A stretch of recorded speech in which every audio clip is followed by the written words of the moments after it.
حضرت ابن عباس رضی اللہ تعالیٰ عنہ سے روایت ہے کہ نبی صلی اللہ علیہ وسلم ایک دیہاتی کی عیادت کے لیے تشریف لے گئے، اور آپ صلی اللہ علیہ وسلم جس کی عیادت کے لیے بھی تشریف لے جاتے تو فرماتے لا باس طہوران انشاءاللہ، کوئی فکر نہیں، اللہ نے چاہا تو یہ بیماری گناہوں سے پاک کرنے والی ہے۔ طہور کے معنی ہے یہ بیماری تیرے نفس کو گناہوں سے پاک کر دے گی۔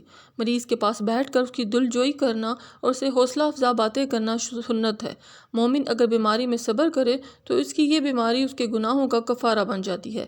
حضرت ابو سعید خدری رضی اللہ تعالیٰ عنہ سے روایت ہے کہ حضرت جبریل علیہ السلام نبی صلی اللہ علیہ وسلم کے پاس آئے اور پوچھا، اے محمد صلی اللہ علیہ وسلم کیا آپ بیمار ہیں؟ آپ صلی اللہ علیہ وسلم نے فرمایا ہاں۔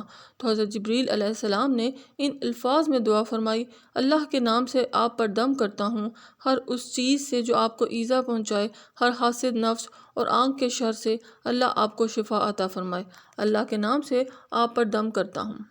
اس سے یہ معلوم ہوا کہ کسی کے پوچھنے پر بتانا کہ میں بیمار ہوں اللہ تعالیٰ کے شکوے کے زمرے میں نہیں آتا۔